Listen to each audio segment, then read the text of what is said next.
Hi, and welcome back to Kelly Valley Classroom. A lot of you have been talking about Seesaw, how to make it the most user-friendly, how to keep it simple. So I'm here today to show you a couple things about how to keep Seesaw simple for your students and make sure that they love it and they keep wanting to go back.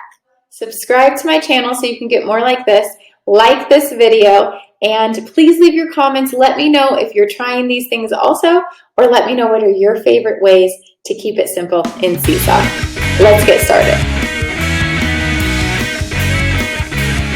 Every time I showed a learning video in class to the students, I would start posting them into their journal.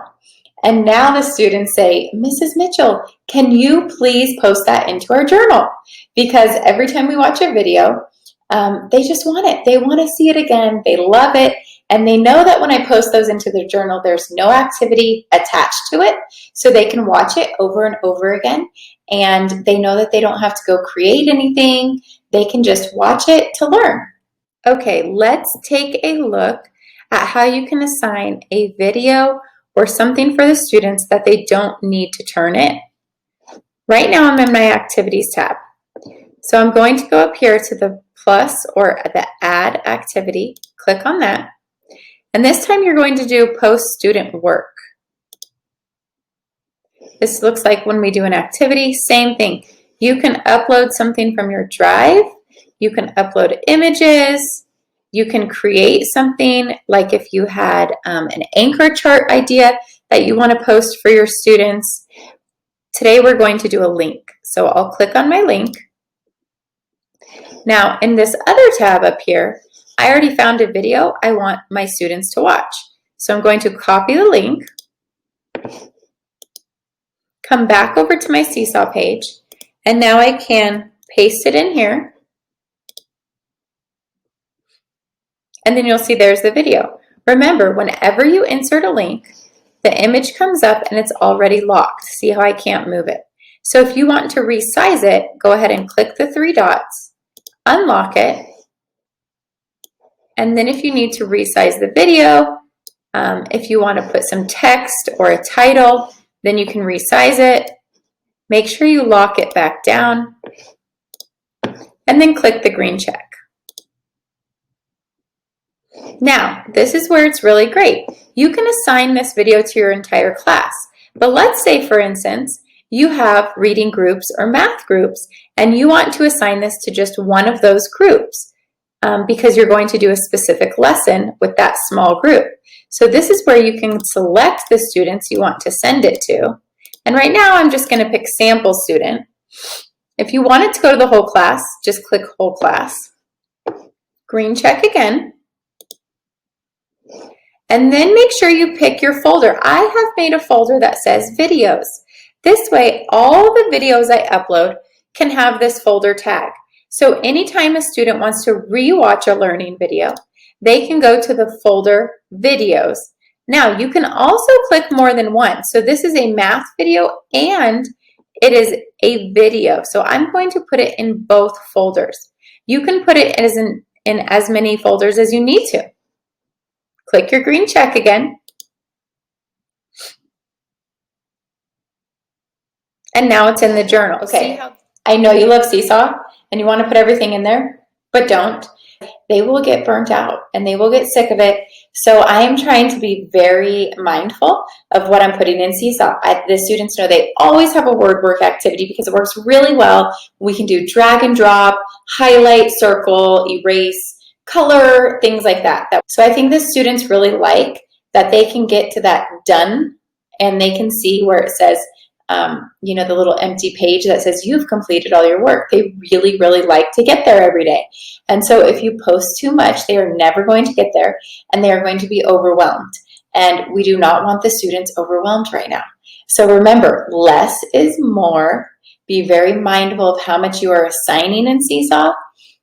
So if I'm a student and I want to search for a video my teacher has posted, but let's say she posted it a week ago and I want to rewatch it and I can't find it in my feed, I'm simply going to go to my journal. And once they get to their journal, they're going to go over here to this little folder. And if you click on the folder, you'll see all the folders the teacher has created show up. Now the students can go to videos, and the only activities or journal feeds that will come up was anything that is in the videos folder.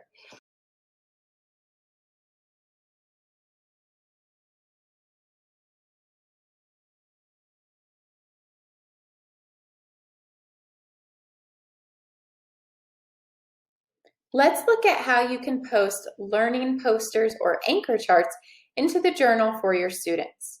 So here's one that I already uploaded, and I want to show you how great this is, because when the students see this in their journal, notice these arrows on the right and left. Students do not even have to open this to look at it. They can click on the arrows and see the different charts that you have in here for them without opening this tab. That makes it really nice and easy for students to use. Now let me show you how to do this yourself. So come up here to add activity, and this time again we're going to post student work. Once you get here, decide how you have your poster saved. So I have my posters saved in my Google Drive, which makes it very easy, and they are all in the same document. So I'm going to go here to upload, select from Google Drive. So once you're here, you have a couple options. If you would like to put every single poster in as a separate activity, then what you're going to want to do is come over here to the right, and you can click on the pages, and if you go on those three dots, then you can delete these pages. So if I only want my math learning posters to go up, then the easiest way is to insert the whole document and delete the pages you do not want. And once I have this document how I want it for the students, I'm going to click the green check. And now, once again, you can select for this to go to your entire class, or you can select certain students. So now remember to pick your folder. So I have made a folder now that says Learning Posters. That way my students know that if we make a poster together during class, then I will upload it to the Learning Posters folder, and they can refer back to this poster as often as they need to. Let's talk about managing folders. So go over here to your folder, click on it. My students are starting to get really good at using the folders. So I would suggest to you, take the time, make folders for the topics that you are using Seesaw for, add a little emoji in the front of the folder, color code it to whatever binder the students have, or if they have an orange journal, make the folder orange so it's really easy for your students to find. And they're loving that they can go find their activities by sorting the folders. I already have these folders created. But let me show you how to start from scratch. So let's create a new folder, and then pick your color. I like to color code it to the binders that my students have or their journals. So I try to pick a color that represents that time of class. Right now, let's make a black folder.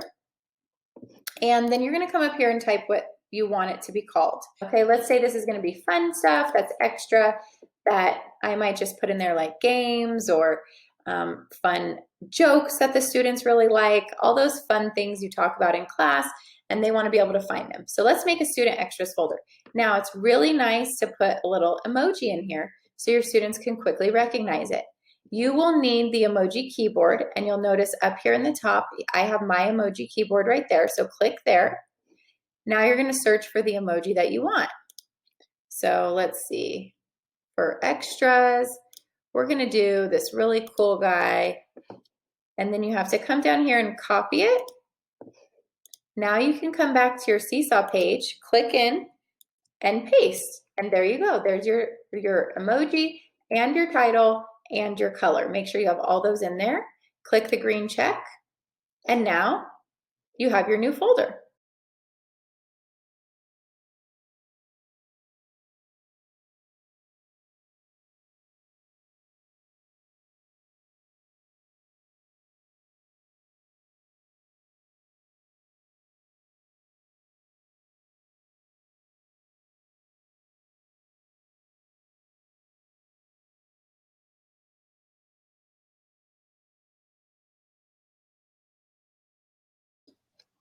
Lastly, know your student's device.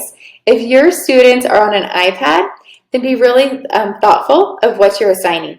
Typing is really hard for the young kiddos on an iPad in Seesaw because it covers their entire screen. Don't make them do that. Maybe let them write, do a lot of drag and drop, drawing or recordings like what we're doing right here.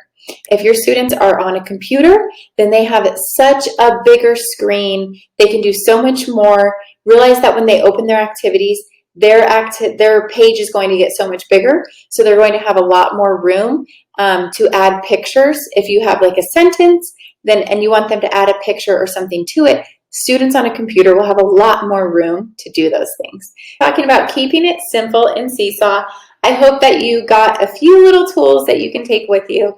And remember to keep it simple, less is more, make it super user-friendly for your students, and they will continue to love it. Good luck.